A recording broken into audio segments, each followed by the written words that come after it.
WhatsApp and welcome back to gravity circle. क्या हालचाल? सब बढ़िया। चलो तो मेरे प्यारे बच्चे लोग, हम लोग aldehyde ketones and carboxylic acid पढ़ रहे हैं और कार्बोक्सिलिक एसिड हमें आज से शुरू करना है। मतलब हम लोगों ने लगभग मान के चलो 60% 65% चैप्टर कंप्लीट कर लिया है। अब बस हम लोगों को कार्बोक्सिलिक एसिड के नॉमेनक्लेचर, कार्बोक्सिलिक एसिड की प्रिपरेशन, कार्बोक्सिलिक एसिड की केमिकल रिएक्शंस पढ़नी है और हमारा ये चैप्टर भी फिनिश हो जाएगा। हम लोग अभी दिसंबर के मिड में है, हम इस वीक के एंड तक हम ये चैप्टर को कंप्लीट कर देंगे और अमाइंस चैप्टर उठा लेंगे, जो मैं अगेन इस मंथ में ही कंप्लीट करवा दूंगा। मैं पूरी कोशिश करूंगा 31 दिसंबर तक, यानी कि आपका बोले तो नया साल चालू होने से पहले अपन ये 2 चैप्टर निपटाने की कोशिश करेगा। पक्की बात? ग्रेट। चलिए, तो अगर हम बात करें कार्बोक्सिलिक एसिड्स की, तो carboxylic acids are the compounds, carboxylic acids are the compound that have hydroxyl group, बोले तो कौन सा ग्रुप मेरे गुलगुलो? OH group. तो these are the compound that have hydroxyl group OH attached with your carbonyl group। आपके carbonyl group से, carbonyl group क्या होता है? C double bond O, that is your carbonyl group. तो कार्बोनाइल ग्रुप से hydroxyl group जिनमें attach होता है उन कंपाउंड्स को कार्बोक्सिलिक एसिड बोलते हैं। तो ध्यान रखना, यहां पर एक नया नाम आ रहा है, दैट इज कार्बोक्साइल ग्रुप। आपको अभी तक मैंने क्या पढ़ाया? कार्बोनाइल ग्रुप, NYL, लेकिन अब क्या आ रहा है? Carboxyl group. ना कार्बोक्साइल वर्ड कहां से आया? देखो, कार्बो वर्ड आया कार्बोनाइल से और XYL आया आपके हाइड्रोक्साइल ग्रुप से। तो बेसिकली आपका कार्बोनाइल और हाइड्रोक्साइल मिलकर ये वाला फंक्शनल ग्रुप बनाता है and this is your carboxylic acid functional group, that is COOH। क्या ये बात समझ में आ रही है? ना कार्बोक्सिलिक ग्रुप अगर एक अल्काइल ग्रुप से कनेक्टेड हो, यानी आपका ये जो कार्बोक्साइल फंक्शनल ग्रुप है, अगर ये एक अल्काइल ग्रुप से कनेक्टेड हो, मतलब कार्बन की लॉन्ग चेन सॉर्ट ऑफ से कनेक्टेड हो, तो ये एलिफेटिक कार्बोक्सिलिक एसिड्स कहलाएंगे। वहीं अगर आपका ये एरोमेटिक रिंग से कनेक्टेड हो, मतलब ये AR यहां पर क्या? एरोमेटिक रिंग, तो ये आपके कहलाएंगे एरोमेटिक कार्बोक्सिलिक एसिड्स। क्या ये बात मेरे प्यारे बच्चों को इतने अच्छे तरीके से क्लियर हो रही है? क्या ये बढ़िया तरीके से बात क्लियर? ठीक है। अच्छा, कार्बोक्सिलिक एसिड्स के बारे में मैं एक बात और आपको इंपॉर्टेंट बताना चाहूंगा कि ये जो कार्बोक्सिलिक एसिड है ये सबका पापा है। पापा मतलब इससे आप चाहें तो इससे आप असाइल क्लोराइड्स, या मैं कहूं आप इससे असाइल हैलाइड्स बना सकते हैं। असाइल हैलाइड्स का फॉर्मेशन कर सकते हैं। आप चाहें तो आप इससे एमाइड्स का फॉर्मेशन कर सकते हैं, आप इससे अमाइड्स का फॉर्मेशन कर सकते हैं। आप चाहें तो आप इससे RC double bond O, RC double bond O, acid anhydrides का फॉर्मेशन कर सकते हैं। अगर आप चाहें तो आप इससे RC डबल बॉन्ड OR, यानी आप चाहें तो आप इससे ईस्टर्स का फॉर्मेशन कर सकते हैं। क्या ये बात मेरे प्यारे बच्चों को समझ में आ रही है? तो आप चाहें तो इस अकेले कार्बोक्सिलिक एसिड से आप और बहुत सारे ऑर्गेनिक कंपाउंड्स का फॉर्मेशन कर सकते हो, जिसमें कि इंपॉर्टेंट है acyl halides, amides, acid anhydrides, esters etcetera. तो ये अपने आप में एक बहुत इंपॉर्टेंट ग्रुप होने वाला है, ये अपने आप में एक बहुत इंपॉर्टेंट चीज होने वाली है जिसको हमें डिटेल में पढ़ना है। तो जरा इसको नोट कर लीजिए, then we will move towards the nomenclature. इसके नॉमेनक्लेचर बिल्कुल भी टफ नहीं है, क्योंकि इसके कॉमन नॉमेनक्लेचर का कोई लफड़ा ही नहीं है। नोट करो। चलिए, ग्रेट। नाउ मेरे को इतने टाइम से आपको मैंने जैसे कि हेलो अल्केन हेलो अरीन में नॉमेनक्लेचर पढ़ाया, फिर मैंने आपको अल्कोहल फिनॉल ईथर में नॉमेनक्लेचर पढ़ाया, फिर इनफैक्ट मैंने आपको एल्डिहाइड कीटोन्स में नॉमेनक्लेचर पढ़ाया। इन सब में कॉमन नॉमेनक्लेचर का बड़ा लफड़ा चलता था। सिस नहीं, सेक, टर्ट, आइसो, नियो, है ना, देन टर्ट, नियो, आइसो, सेक, एन एक्सेट्रा, बड़े लफड़े चलते थे। यहां पर कार्बोक्सिलिक एसिड में कोई लोड ही नहीं है। तो हेडिंग डालो सबसे पहले नॉमेनक्लेचर, फिर मैं आपको सिखाता हूं क्या लोड नहीं है। तो लेट्स टॉक अबाउट नॉमेनक्लेचर। तो गाइस नॉमेनक्लेचर में पहला पॉइंट, अगर आपको कॉमन नेम देना है तो कोई फर्क नहीं पड़ता, कोई मतलब नहीं है इसका रूल सीखने से। क्यों? क्योंकि कॉमन नेम का जो तरीका है नॉमेनक्लेचर करने का वो क्या है कि जो भी उसका कॉमन नेम होता है, मतलब जिस भी लैंग्वेज में उसको फर्स्ट टाइम डिस्कवर किया गया या जहां से भी उसको डिराइव किया गया, वो पॉइंट उठाओ। Common name of the substance उठाओ बेसिकली, या common name of the item बोलना चाहिए इसको, कि कौन से आइटम, जैसे for example common name of the source. Yes, मुझे बहुत बढ़िया वर्ड मिला, सोर्स। आइटम क्या होता है? आइटम तो वो होती है। तो अगर आपको कॉमन नेम किसी सोर्स का मिल गया, जैसे फॉर एग्जांपल लाल चींटी, for example vinegar, for example आपका बटर, तो अगर आपको एक कॉमन नेम मिल गए सोर्स के, जो भी लैंग्वेज में हो, लैटिन में, ग्रीक में, वो मिल जाए, और उसमें पीछे आप क्या जोड़ दो? आईसी एसिड जोड़ दो, बस ये बन गया तुम्हारा कॉमन नेम। यस, यही तो मजा है कि आप अभी तक आईयूपीएसी नॉमेनक्लेचर में पढ़ते आए थे कि आईयूपीएसी नॉमेनक्लेचर में आईसी एसिड जोड़ा जाता है।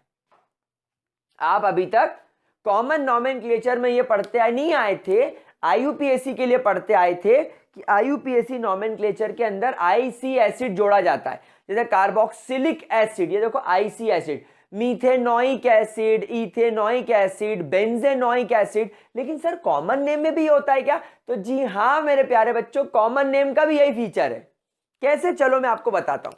पहला नाम लाल चींटी, रेड एंट।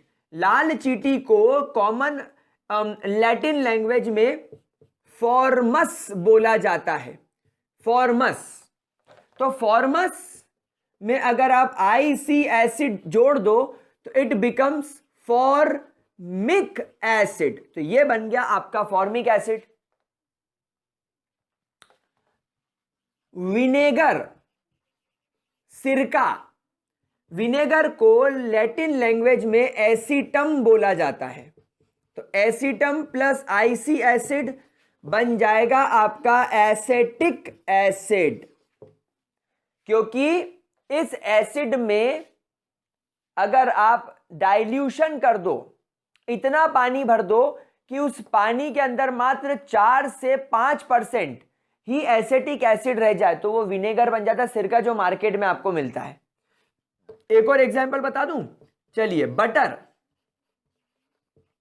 बटर को ब्यूटायरम बोला जाता है। तो ब्यूटायरम plus IC acid will give you butyric acid. तो किसी भी कंपाउंड का अगर आपको कॉमन नेम लिखना है तो आपके पास में सिर्फ और सिर्फ यही तरीका है, आपके पास में इसके अलावा और कोई तरीका नहीं है। तो अगर आपसे कोई कहता है कि सर हमें आईयूपीएसी नॉमेनक्लेचर तो ठीक है, आप हमें कॉमन नॉमेनक्लेचर के रूल्स तो सिखाइए, कि जैसे आपने हेलो अल्केन हेलो एरीन में बताया था, आपने अल्कोहल फिनॉल ईथर में बताया था, इनफैक्ट आपने ईथर में अल्काइल अल्काइल ईथर, कीटोन में अल्काइल अल्काइल कीटोन या डाई अल्काइल कीटोन सिखाया था, इसमें कुछ नहीं सिखा रहे। मैं कहां से सिखाऊं भाई? मैं तुमको लैटिन और ग्रीक भाषा पढ़ाने तो बैठ नहीं सकता ना, कोई इतना फ्री है कि बैठे। मतलब जेई और नीट वालों को भी पता है कि ये फालतू की चीज है, तो ये सिर्फ आपके नॉलेज के लिए मैंने आपको बता दिया। मैं आपके साथ में सिर्फ और सिर्फ आईयूपीएसी नॉमेनक्लेचर डिस्कस करूंगा, जिसमें मेरा इंटरेस्ट है, जिसमें बोर्ड एग्जाम वालों का इंटरेस्ट है, जिसमें जेई वालों का इंटरेस्ट है। हाँ, अगर मुझे लगेगा कि किसी का कॉमन नेम इंपॉर्टेंट हो सकता है तो वो मैं आपको लिस्ट जरूर दे दूंगा। तो पहले इतना नोट कर लो, फिर मैं आपके साथ में डिस्कस करूंगा कार्बोक्सिलिक एसिड के IUPAC नॉमेनक्लेचर के रूल्स, लेकिन मैं इसको मिटाऊंगा, वीडियो को रोकूंगा, बुक में से जितने इंपॉर्टेंट सवाल है पहले बोर्ड पर लिखूंगा और उसका नॉमेनक्लेचर करते करते रूल्स सिखाऊंगा जो हम लोग हमेशा से करते हैं। Before that please take the screenshot. इधर से आ गया। ओके, तो मेरे प्यारे बच्चों, ये रही आपके पास में एक लिस्ट जिसका हमको नॉमेनक्लेचर सीखना है कार्बोक्सिलिक एसिड का। भाई कार्बोक्सिलिक एसिड के नॉमेनक्लेचर के रूल्स बिल्कुल क्लियर हैं। हम लोग लॉन्गेस्ट पॉसिबल चेन सिलेक्ट करेंगे। हम हमारी लॉन्गेस्ट चेन के अंदर कार्बोक्सिलिक एसिड के कार्बन को भी काउंट करेंगे। हम इस प्रकार से नंबरिंग करने की कोशिश करेंगे जिसमें कार्बोक्सिलिक एसिड के कार्बन को सबसे छोटा नंबर मिले। चौथा एंड सबसे इंपॉर्टेंट रूल, अगर आपके पास में कार्बोक्सिलिक एसिड के अलावा कोई और भी कंपाउंड है, जैसे मैं एक एग्जांपल यहां पर आपको यह भी कराना बहुत पसंद करूंगा। मैं ये भी एक कंपाउंड का आपके साथ में एग्जांपल जरूर करना चाहूंगा। ये ठीक है, तो अगर आपके पास में अलग अलग टाइप के फंक्शनल ग्रुप्स हो तो हमें उससे कोई फर्क नहीं पड़ता, carboxylic acid will always get the preference. अगर आपके पास में एक से ज्यादा कार्बोक्सिलिक एसिड, तो डाई, ट्राई, टेट्रा वगैरह हम यूज करेंगे। और अगर एरोमेटिक रिंग पर बेंजीन, एरोमेटिक रिंग पर कार्बोक्सिलिक एसिड ग्रुप जुड़ा हुआ है, तो हम जो प्रीफिक्स यूज करते हैं वो IC एसिड भी यूज कर सकते हैं या ओइक एसिड भी यूज कर सकते हैं और कार्बोक्सिलिक एसिड पूरा भी यूज कर सकते हैं।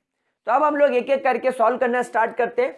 बिकॉज इस कंपाउंड में सिर्फ एक ही कार्बन है, इसलिए एक कार्बन के लिए वर्ड यूज होता है इथ, और ऑब्वियसली एक कार्बन है, नहीं सॉरी क्या बोल रहा हूं मैं, एक कार्बन के लिए हमेशा वर्ड यूज होता है मिथ। और क्योंकि मिथ ना तो कभी मीथीन और मीथाइन फैमिली में देखा गया, मीथेन फैमिली यानी हमेशा अल्केन को बिलोंग करता है, इसलिए एन मीथेन। मीथेन का जो ई है वो मैं हटा दूंगा और यहां पर ओइक एसिड जोड़ दूंगा, मीथेनोइक एसिड। अच्छा, आप सभी लोग जानते हैं कि मिथ आपका रूट नेम है जो आपको बताता है कि आपके ऑर्गेनिक कंपाउंड में कितने कार्बन है। ये जो एन लगा हुआ है ये हमेशा प्राइमरी फंक्शनल ग्रुप को डिनोट करता है। प्राइमरी फंक्शनल ग्रुप या प्राइमरी प्रीफिक्स का मतलब होता है कि आपका कंपाउंड अल्केन है, अल्कीन है कि अल्काइन है, मतलब सैचुरेटेड है कि अनसैचुरेटेड, अनसैचुरेटेड है तो डबल बॉन्ड वाला कि ट्रिपल बॉन्ड वाला, वो आपको इससे पता चल जाएगा। और ओइक एसिड आपका सेकेंडरी फंक्शनल ग्रुप या मैं कहूं सेकेंडरी प्रीफिक्स होता है। चलिए यहां पर क्योंकि दो कार्बन है इसलिए हम दो कार्बन के लिए यूज करेंगे इथ, सारे ही सिंगल बॉन्ड है इसलिए एन और ओइक एसिड। अब जिनको कंफ्यूजन है कि सर सिंगल बॉन्ड कैसे, उसका स्ट्रक्चर ओपन करके बना लेना। We are on aldehyde, ketones and carboxylic acid, इतनी ऑर्गेनिक केमिस्ट्री तो आई गई होगी। चलिए एक कार्बन, दो कार्बन, तीन कार्बन, तीन कार्बन के लिए वर्ड यूज होता है प्रो, तो it will become propanoic acid. एक कार्बन, दो कार्बन, तीन कार्बन, चार, चार कार्बन के लिए ब्यूट, सारे सिंगल बॉन्ड है इसलिए एन, और अल्कोहल कार्बोक्सिलिक एसिड इसलिए ब्यूटेनोइक एसिड। अब यहां पर आप देखिए लॉन्गेस्ट पॉसिबल चेन या तो ये हो सकती है या तो ये हो सकती है, ऐसी या ऐसी, मैं इसको मानता हूं। तो ये मेरा सब्स्टिट्यूएंट हो गया, मुझे कोई फर्क नहीं पड़ता, सब्स्टिट्यूएंट को तीसरा नंबर मिल रहा है, मुझे कार्बन को नंबर 1 देना है, कार्बोक्सिलिक एसिड को, तो इसका नाम हो जाएगा 3 मिथाइल, क्योंकि तीसरे नंबर वाले कार्बन पर मिथाइल है और 4 कार्बन की चेन है इसलिए ब्यूटेनोइक एसिड। अब यहां पर आता है इंटरेस्टिंग फंडा, दो कार्बोक्साइल ग्रुप है तो बेसिकली दो कार्बन है, तो दो कार्बन के लिए हमेशा वर्ड यूज होता है इथ, और सिंगल बॉन्ड है दोनों में इसलिए एन, इथेन। नाउ 1,2, क्यों, क्योंकि पहले और दूसरे पर कौन सा फंक्शनल ग्रुप है, ओइक एसिड, तो 1,2 डाई ओइक एसिड। अब ये इसमें कंफ्यूज मत होना, ये इसी प्रकार से नॉमेनक्लेट किया जाता है। क्या है, दो कार्बन है इसलिए इथेन, सिंगल बॉन्ड है इसलिए इथेन, पहले और दूसरे कार्बन दोनों ही आपके फंक्शनल ग्रुप है, कौन से, डाइओइक एसिड, तो पहला कार्बन दूसरा कार्बन दोनों डाइओइक एसिड है। अब यहां पर क्या करें, इसको 1 दे, इसको 2 दे, इसको 3 दे, या इसको 1 दे, इसको 2 दे, इसको 3 दे, बात एक ही है, 3 कार्बन की चेन है इसलिए लिखेंगे प्रोपेन 1,3, एक पहले पे और एक तीसरे पे, क्या है, डाइओइक एसिड। क्योंकि 3 कार्बन है इसलिए मैंने वर्ड प्रोपेन यूज किया। यहां पर आप देखो 4 कार्बन है, 1 2 3 4, 1 2 3 4, यहां से नाम दो या यहां से नाम दो, बात एक ही है। 4 कार्बन है इसलिए ब्यूटेन 1,4 डायोइक एसिड। समझ में आ रही बात? अब यहां पर 1 2 3 4 5 कार्बन है इसलिए पेंटेन, ये पहला, ये दूसरा, ये तीसरा, ये चौथा, ये पांचवा। यहां से नंबरिंग करोगे तो भी एक ही बात है। 1,5 डायोइक एसिड। यहां पर 1 2 3 4 5 और 6 कार्बन है इसलिए इसका नाम हो जाएगा हेक्सेन 1,6 डायोइक एसिड। अब यहां आएगा मजा।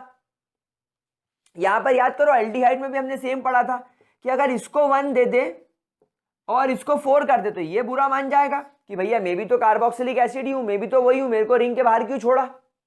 तो यहां पर आपके पास में क्योंकि 3 इक्विवेलेंट पोजीशन पर कार्बोक्सिलिक एसिड हैं तो अब हम इन तीनों को पिक्चर से बाहर कर देंगे, बोलेंगे तुम तीनों निकलो सालो पहली फुर्सत में।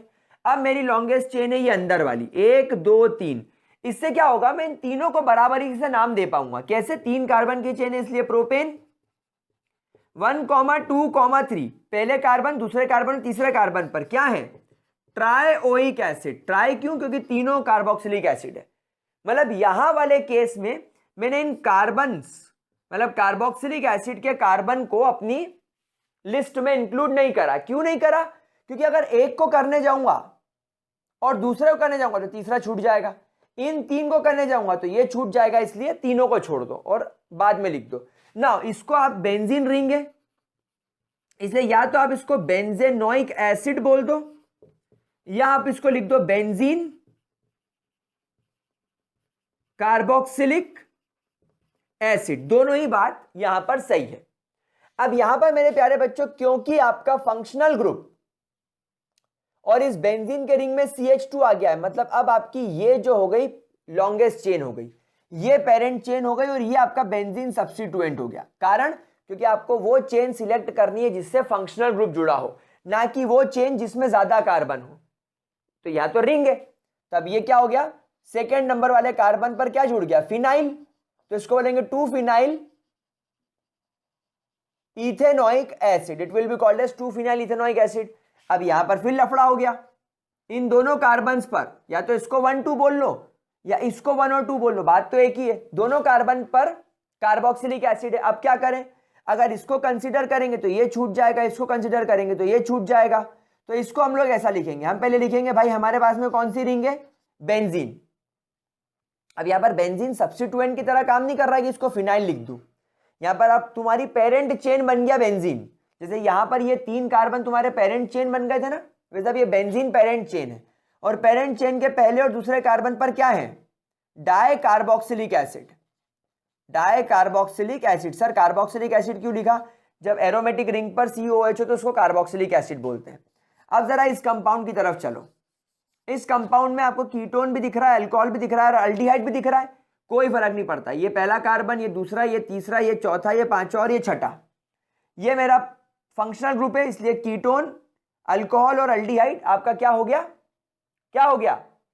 सब्स्टिट्यूएंट हो गया। अच्छा, आप ये सब एक बात जानते हो कि आपका CHO और कीटोन और अल्डिहाइड दोनों का आप कॉमनली ऑक्सो बोल सकते हो। तो हम लोग यहां पर एक काम करते हैं, पहले अल्डिहाइड वाले को 6 ऑक्सो, 4 ऑक्सो, दोनों को सर अलग अलग क्यों लिखा? क्योंकि एक ऑक्सो अल्डिहाइड और एक ऑक्सो कीटोन है। तो 4 ऑक्सो, 6 ऑक्सो, 5 हाइड्रोक्सी,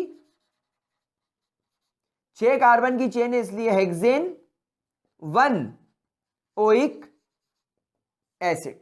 तो इस तरीके से आपने आपके कार्बोक्सिलिक एसिड को हमेशा प्रेफरेंस देना चाहा और आप उसको हमेशा प्रेफरेंस देंगे भी। क्या ये बात समझ में आती है?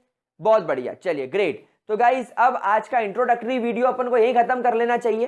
कल की क्लास से हम लोग कार्बोक्सिलिक एसिड का जो फंक्शनल ग्रुप है उसकी स्टडी करके इसके मेथड ऑफ प्रिपरेशन को सूट देंगे। तो that's all for this video guys. आज की क्लास यहीं खत्म करते हैं। Bye bye, have a great day and see you मेरे प्यारे बच्चों।